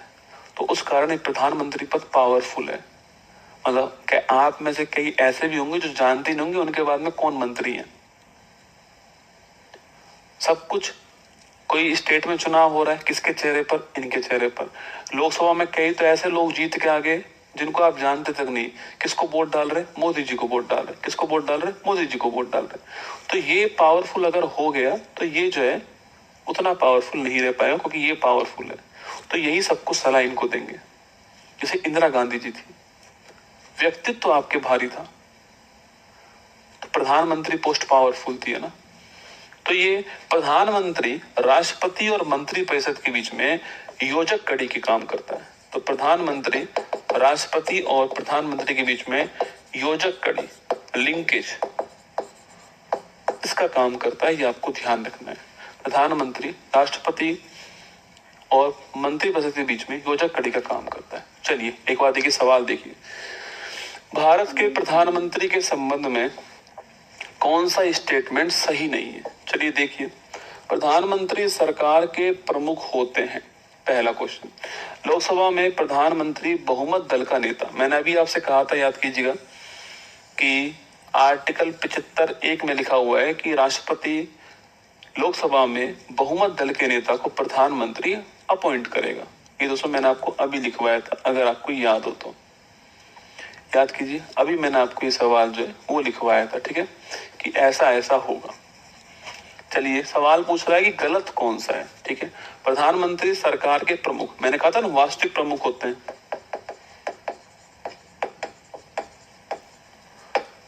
ठीक बात है, ये भी ठीक है।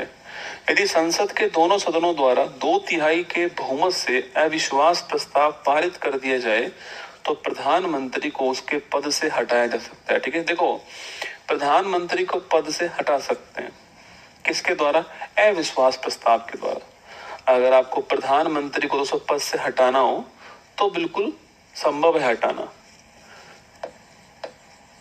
अगर पद से हटाना हो तो अविश्वास प्रस्ताव से हटा सकते हैं, ये बात तो ठीक है। नॉन कॉन्फिडेंस जो मोशन है उससे हटा सकते हैं, ठीक है। पर मेरी बात सुनना, उस अविश्वास प्रस्ताव जो है, पहली बात तो इसके लिए आपकी केवल और केवल किस में आता है? लोकसभा में, केवल लोकसभा,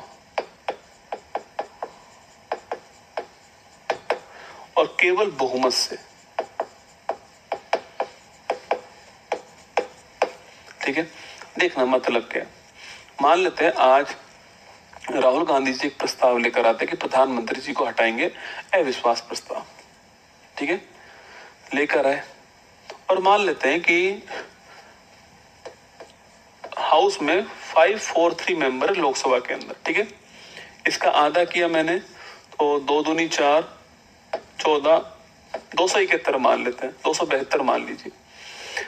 जिसके पक्ष में अगर मान लेते हैं राहुल गांधी जी के पक्ष में इतने लोगों ने वोट दे दिया तो प्रधानमंत्री जी हट जाएंगे। दोस्तों वैसे भी हट जाना चाहिए था। अगर मान लेते हैं अगर प्रधानमंत्री जी के सपोर्ट में इतने लोग भी नहीं है तो प्रधानमंत्री है ही नहीं वो, क्योंकि प्रधानमंत्री कौन है? लोकसभा में बहुमत दल का नेता, यही तो मैंने आपसे कहा। और जिस दल के पास अगर बहुमत है ही नहीं लोकसभा में तो प्रधानमंत्री रहेगा ही नहीं। अगर इस दल के पास बहुमत है तो प्रधानमंत्री जी के पास ही इतनी सारी वोट आएंगी।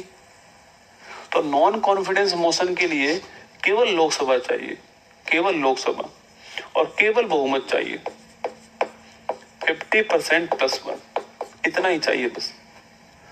नॉन कॉन्फिडेंस मोशन के लिए केवल लोकसभा, दोनों नहीं, केवल लोक। सवाल देखो क्या बोल रहा है, सवाल बोल रहा है क्या?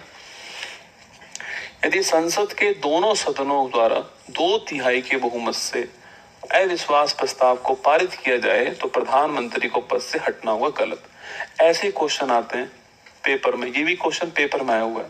प्रधानमंत्री की नियुक्ति भारत के राष्ट्रपति के द्वारा की जाती है। मैंने भी आपसे कहा कि अपॉइंटमेंट राष्ट्रपति करते हैं। ऑप्शन नंबर सी गलत होगी। बढ़िया सवाल है, ध्यान रखना है। चलिए आगे देखिए, निम्नलिखित में से कौन संघ की कार्यपालिका का दोस्तों हिस्सा नहीं है? ठीक है, देखिए कौन नहीं है भारत के। अच्छा, कार्यपालिका में कौन कौन आएगा? अरे सरकार आएगी, सीधी बात करें, सरकार। ठीक है, एक होता है न्यायपालिका, एक होता है व्यवस्थापिका। ये 3 अंग होते हैं सरकार के। न्यायपालिका सुप्रीम कोर्ट, व्यवस्थापिका संसद, कार्यपालिका राष्ट्रपति, प्रधानमंत्री, मिनिस्ट्री, ये सब आएंगे। तो कौन नहीं आएगा? सर्वोच्च न्यायालय नहीं आएगा। ऑप्शन नंबर सी आंसर है। मंत्री परिषद में शामिल नहीं होता है। देखो क्या बढ़िया क्वेश्चन दोस्तों आपके। जो मिनिस्ट्री है उसमें शामिल कौन नहीं होता है? मैंने अभी आपको एक डब्बा, वो गोल घेरा क्यों बनाया गया? लिखाना और चित्र को समझाना दोनों में अंतर है। चित्र जब आप समझते हो तो आपके दिमाग में फोटो बनती है। आप फिल्म देखने जाते हो तो फिल्म देखते हो आप लोग, इसलिए आपको याद रहती है। पढ़ाई करते हो आप लोग, इसलिए आपको याद नहीं रहती है। पढ़ाई को भी देखना सीखो, ऑब्जर्वेशन करना सीखो। कई डोपा तो आप भी लिख रहे हैं, मैं बोल रहा हूँ फिर भी लिख रहे हैं, ठीक है।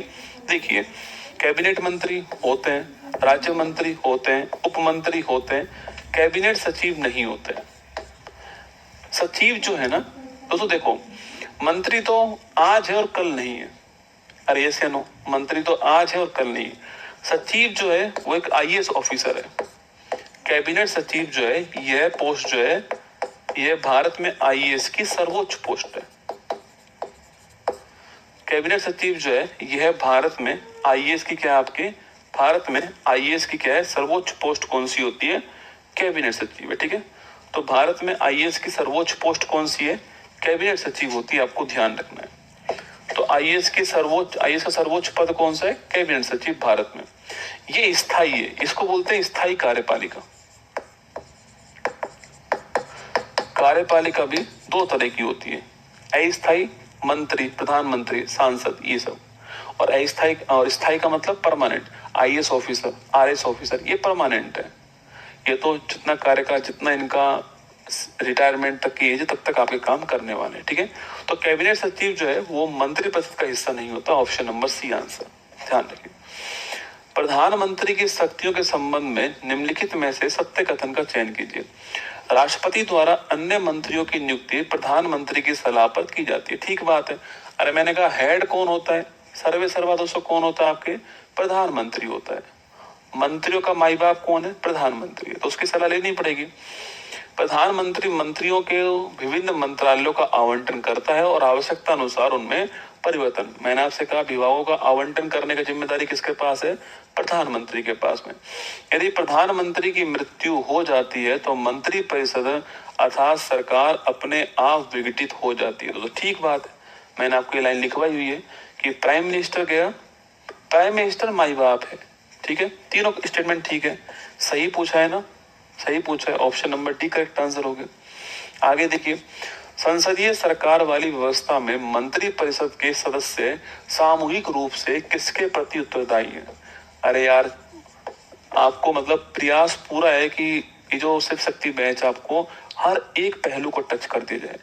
थ्योरी भी साथ के साथ पढ़ाता जा रहा हूँ, क्वेश्चन फॉर्मेट में भी आपको दिखा रहा हूँ कि मंत्री परिषद सामूहिक रूप से किसके प्रति रेस्पॉन्सिबल होगी? आपके लोकसभा के प्रति। ऑप्शन नंबर सी आंसर है। आर्टिकल नंबर 75(3) में ये बात जो है लिखी हुई है।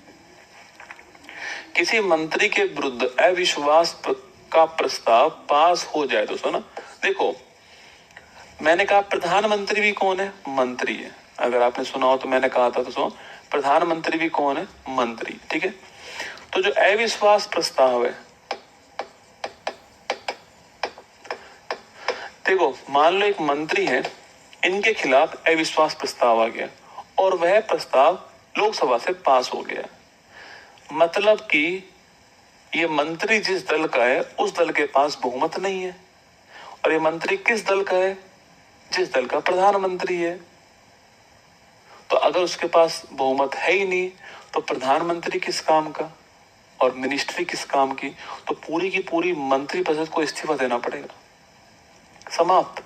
अगर एक मंत्री के खिलाफ हो जाए प्रस्ताव पारित, प्रधानमंत्री के खिलाफ हो जाए, तो पूरी की पूरी मिनिस्ट्री को इस्तीफा देना ही पड़ेगा, क्योंकि उस दल के पास लोकसभा में बहुमत है ही नहीं। उस दल के पास में जो लोकसभा है उसमें बहुमत नहीं है। जिस दल के पास में होगा फिर वो दोबारा से आपके प्रधानमंत्री बनेगा, उसकी मिनिस्ट्री बनेगी।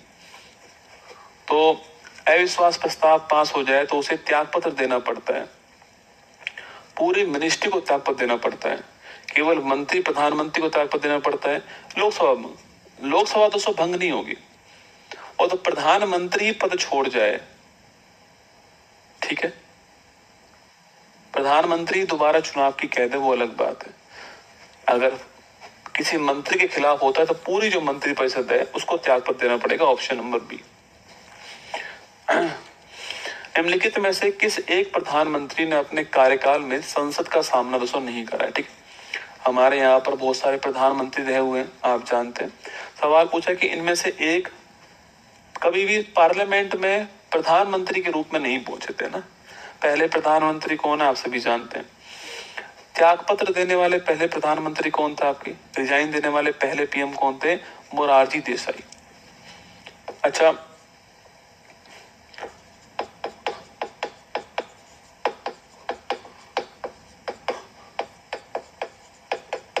त्याग पत्र देने वाले पहले प्रधानमंत्री कौन है? मोरारजी देसाई, आपको ध्यान रखना है, ठीक है। और चौधरी चरण सिंह दोस्तों आपके, वैसे तो ये चौधरी चरण सिंह जी उत्तर प्रदेश के मुख्यमंत्री भी रहे हुए हैं, आप जानते हैं। और अभी कुछ दिनों पहले इनको भारत का हाईएस्ट अवार्ड भारत रत्न पुरस्कार जब प्राप्त हुआ था 1979 से 80। बहुत कम टाइम के लिए प्रधानमंत्री बने थे दोस्तों आपके, बहुत कम टाइम के लिए, 3-4 महीने के लिए बने थे ना, मतलब कि 3-4 महीने तो नहीं, जुलाई में बने थे और जनवरी में रिजाइन दे दिया था। तो अगस्त, सितंबर, अक्टूबर, नवंबर, दिसंबर, जनवरी, लगभग 5.5-6 महीने तक जो है प्राइम मिनिस्टर रहते हैं, लेकिन उस दौरान कभी संसद में नहीं गए। तो प्रधानमंत्री के रूप में कभी संसद में नहीं गए कौन? चौधरी चरण सिंह। ऑप्शन नंबर सी। पूछो आपसे सबसे कम कार्यकाल किसका रहा हुआ है? इनका रहा हुआ है, ठीक है। तो एक बार जो है, एक बार न्यूनतम कार्यकाल कौन का रहा हुआ है? अटल बिहारी वाजपेयी, केवल 13 दिन। एक बार केवल 13 दिन के लिए क्या बने थे? प्रधानमंत्री बने थे अटल बिहारी वाजपेयी। केवल 13 डेज के लिए एक बार प्रधानमंत्री कौन बने? अटल बिहारी वाजपेयी बने थे, आपको ध्यान रखना है, ठीक है। एक बार बने थे केवल 13 दिन के लिए, बाकी 5 साल भी रहे हुए आपके। जब 1999 जो था हमारा कारगिल वॉर के समय, यही था आपके 2004 तक जो कारगिल वॉर हुआ था ना आपको, उस समय यही हमारे भारत के प्रधानमंत्री थे। इनके बाद 10 साल फिर मनमोहन सिंह रहते हैं 14 तक, और 14 के बाद जो है अब जो है लगातार कौन है आपके? मोदी जी प्रधानमंत्री वर्तमान में, ठीक है। तो ये ध्यान रखना है। निम्नलिखित में से किस संस्थानों का अध्यक्ष प्रधानमंत्री होता है? ठीक है, ये है एक्स ऑफिसर चेयरपर्सन। इस पोस्ट पे जो भी रहेगा वो अपने आप इन संस्थाओं का प्रमुख बन जाएगा। तो किस किस का बन जाएगा आपके? किस किस का बन जाएगा? इन संस्थाओं का प्रमुख बन जाएगा। किस किस का बन जाएगा लिखना, inter state council, inter state council, article number 263 sorry, अंतरराज्यीय परिषद, इसका हेड कौन होता है? प्रधानमंत्री होता है, ध्यान रखना, ठीक है। नीति आयोग, जो आप जानते हो पहले वो लिख दीजिए, नीति आयोग, इसका भी प्रमुख कौन होता है? प्रधानमंत्री होता है, ठीक है, ध्यान रखना है। जो नीति आयोग है इसका प्रमुख कौन होता है? प्रधानमंत्री दोस्तों ना। एक है राष्ट्रीय जल संसाधन परिषद, इसका प्रमुख कौन है? प्रधानमंत्री। राष्ट्रीय एकता परिषद,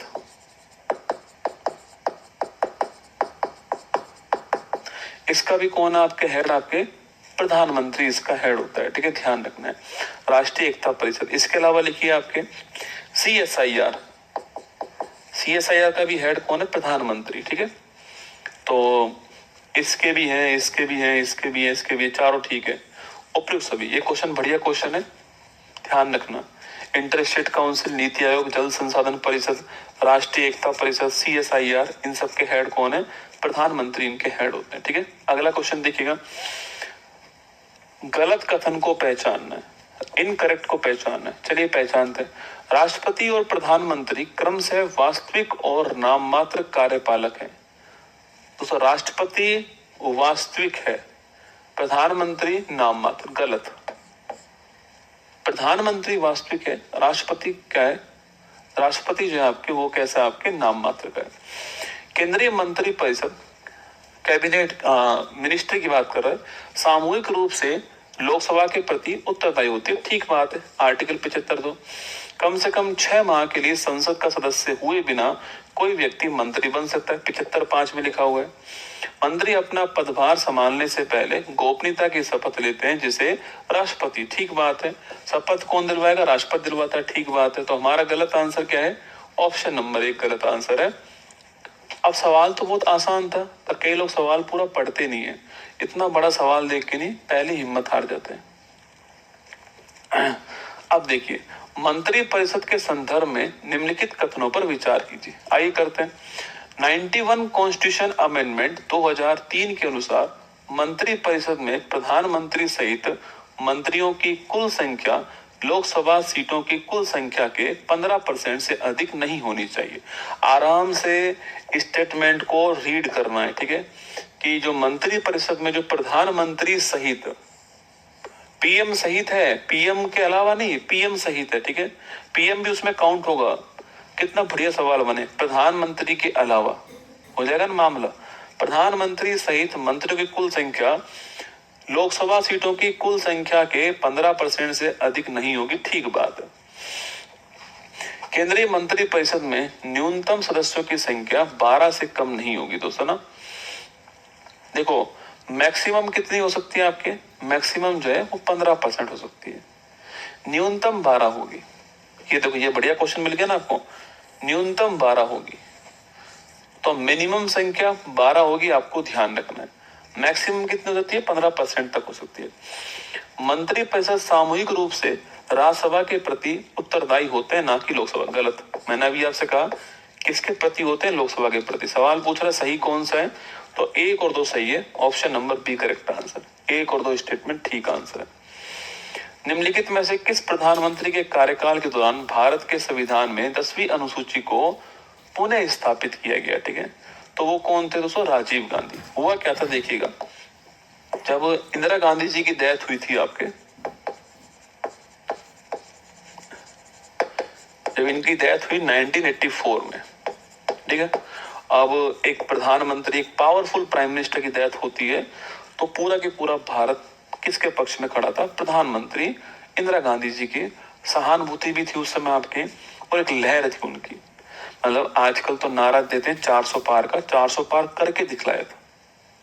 इनके बाद में इनके जो बेटे हैं राजीव गांधी जी, उन्होंने चुनाव लड़ा, और राजीव गांधी जी 400 पार क्या बनाएंगे, राजीव गांधी जी अगले प्राइम मिनिस्टर बनाएंगे, ठीक है। किसी ने इनको सलाह दी कि आज तो सब आपके साथ है, किसी ने सलाह दी इनको कि आज तो पूरा की पूरा हुजूम आपके साथ है, लेकिन हो सकता है कि भविष्य में ये लोग जो है टूट जाएं। जब इंदिरा गांधी जी का असर कम होगा, लोग भूलना चालू करेंगे, तो हो सकता है ये लोग टूट जाएं और भाग जाएं। तो क्यों ना इनके टूटने को रोका जाए, और इसी चक्कर में 10वीं अनुसूची जोड़ी गई 1985 में 52वां संविधान संशोधन के द्वारा, और इसमें दल बदल को रोकने का प्रयास करा कि कोई भी किसी भी पार्टी को छोड़ के दूसरी पार्टी में नहीं जाएगा, ठीक है। ये प्रयास यहाँ पर किया गया। दोस्तों आज भी अगर कोई व्यक्ति किसी पार्टी से निकल करके दूसरी पार्टी में जाता है, तो उसकी मेंबरशिप समाप्त हो जाएगी, ठीक है। कब वैलिड होगा दोस्तों आपके, मान लो कब वैलिड, सवाल पूछे कि दल बदल जो है ये कब वैलिड होगा। देखिए वैलिड कब होगा, आज केवल एक ही कंडीशन है, इससे पहले और भी कंडीशन थी, पर आज केवल एक कंडीशन है इसकी। मान लो दोस्तों कोई पार्टी है, ए पार्टी, ठीक है, ए पार्टी, और मान लेते हैं इसके 10 MP है, 10 नहीं 9 MP मान लो।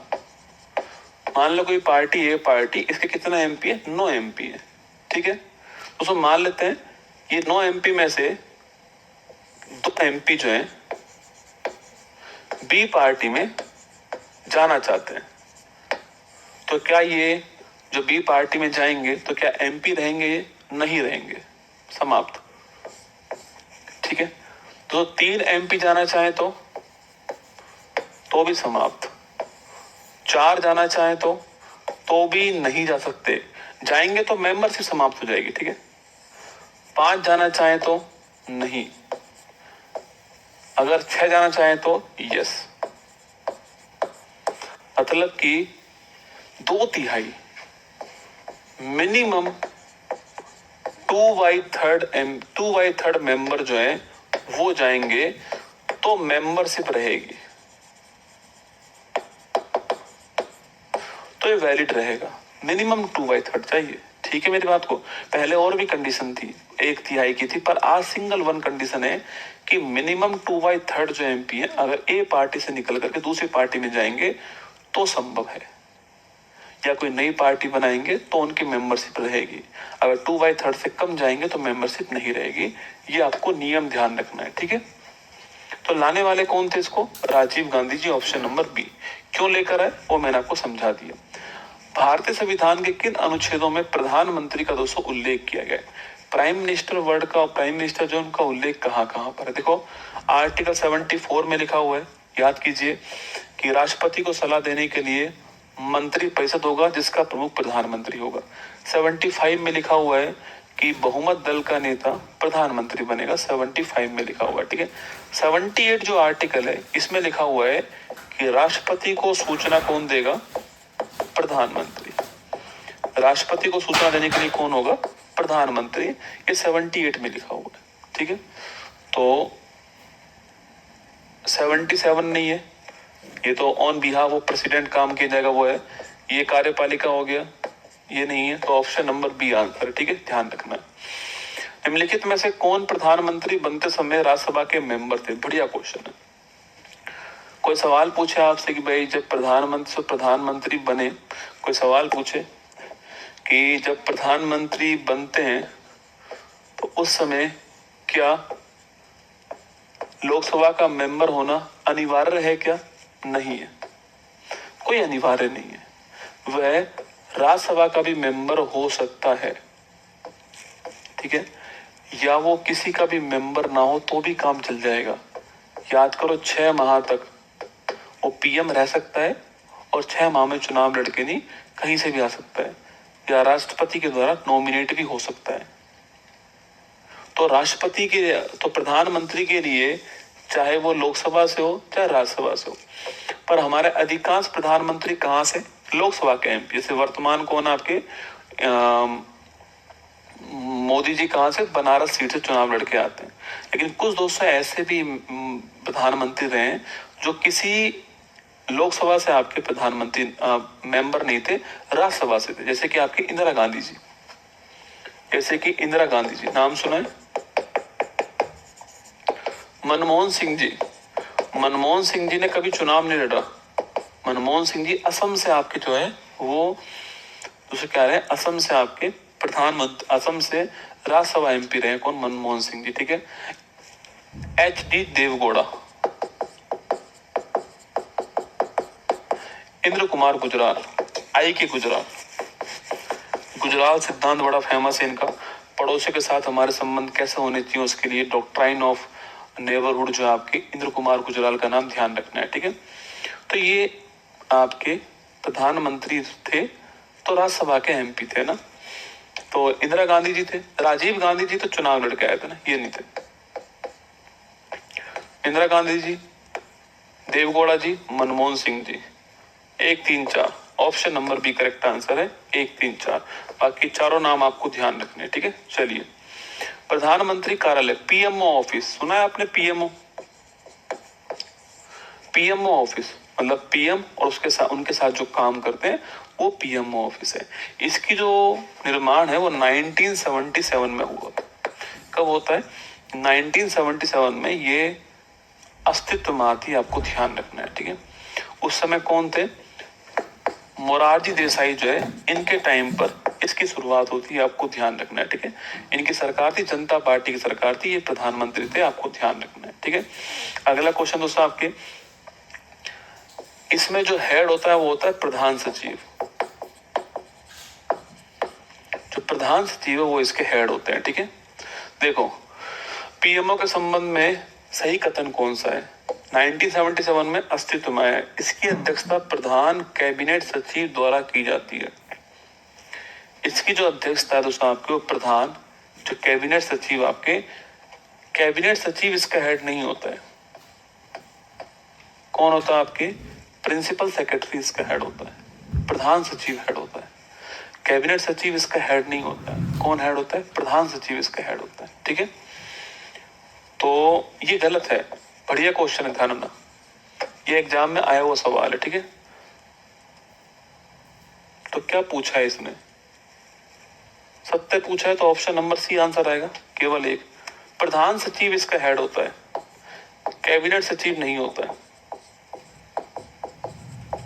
ठीक है। चलिए, निम्नलिखित में से कौन से प्रधानमंत्री एक से अधिक बार अपॉइंट हुए? गुलजारी लाल नंदा, अटल बिहारी वाजपेयी, नरेंद्र मोदी जी, उपयुक्त सभी। तो आप समझ चुके हैं दोस्तों, ये तो आप सभी जानते हैं आपके, कि कौन एक से अधिक बार आपके अपॉइंट हुआ, आपके कौन एक से अधिक बार अपॉइंट हुए, पूछूं आपसे यहाँ पर, बताओ कौन हुए? तीनों ही अपॉइंट हुए एक से अधिक बार आपके। जवाहरलाल नेहरू जी भी अपॉइंट हुए, इसके अलावा इंदिरा गांधी जी भी अपॉइंट हुई हैं, ठीक है। और अच्छा, आपको इनका नाम थोड़ा ऐसे लग रहा, गुलजारीलाल नंदा जी आपके, इनके बारे में, ठीक है।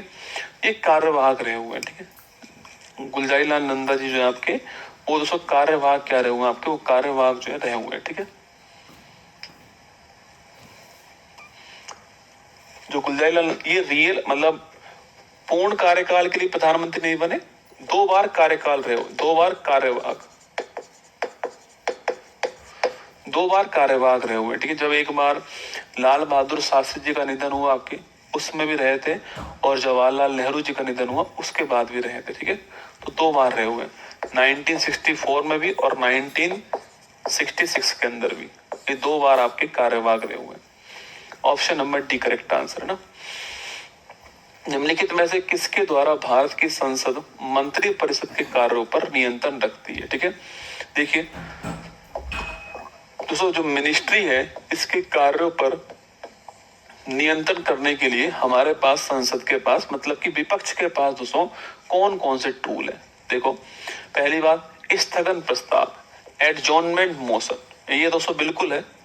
स्थगन प्रस्ताव जो है ला सकते हैं आपके, बीच में रोकने वाला प्रस्ताव जो है ये आ सकता है, ठीक है। सामान्य कार्य को रोक सकते हैं। और मान लो कोई ऐसा विषय आ गया दोस्तों, कोई जैसे मान लो कल तय होना है कि भाई, होता क्या है कि शुरुआत में दोस्तों 1 घंटे प्रश्नकाल होता है, फिर आपके जो है वो 0 आवर होता है। मान लो पहले से तय है कि भाई इस चीज पर बात होनी है, ठीक है। लेकिन मान लेते हैं आज कोई घटना होगी, शाम को बहुत बड़ी घटना होगी जिस पर कल बात होना जरूरी है, तो लोक महत्व के विषय के लिए सामान्य कार्य को रोक सकते हैं, उसे स्थगन प्रस्ताव कहते हैं। कि भाई अभी जो आज का जो फिक्स रूटीन था उसको रोक करके इस विषय पर चर्चा करेंगे, तो ये संभव है।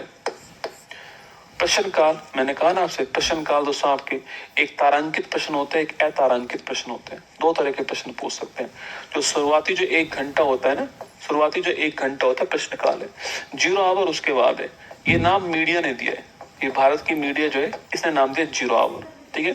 प्रश्नकाल 1 घंटे का होता है ना, शुरुआती जो 1 घंटा होता है वो प्रश्नकाल होता है। प्रश्नकाल में एक होता है तारांकित प्रश्न, एक होता है अतारांकित, ठीक है। 2 तरह के प्रश्न भी पूछ सकते हैं, अभी आगे आएंगे ना, चिंता मत कीजिएगा।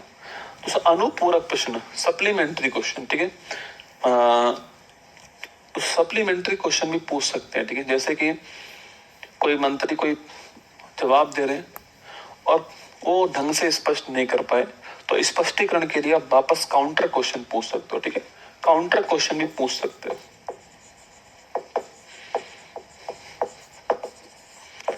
तो तीनों ही आपके टूल्स हम अपना सकते हैं, ठीक है। Option number D correct answer, तीनों टूल्स आप जो है अपना सकते हैं।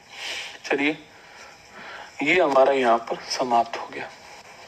तो ये जो हमारा मंत्री परिषद, प्रधानमंत्री और उपराष्ट्रपति समाप्त हो गया।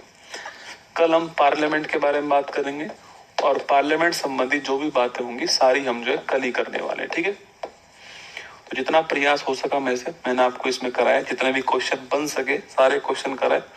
एक लंबे समय बाद क्लास हो रही है, तो कोई बात नहीं, 2 4 5 मिनट पहले आपको छोड़ देते हैं, लंबे समय बाद है ना, इसलिए।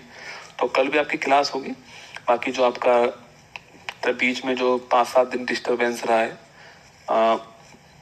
5 और 2 7 दिन जो डिस्टरबेंस रहा है आपका, वो भी मैं कवर करा दूंगा। शनिवार को क्लास लेकर करा दूंगा, किसी दिन लंबी क्लास ले लूंगा, वो आप निश्चिंत रहिएगा। आपका कोर्स टाइम पर पूरा हो जाएगा नवंबर के लास्ट में, ठीक है। ये मेरी तरफ से वादा है आपसे। बाकी इसी स्पीड से हम पढ़ने वाले हैं।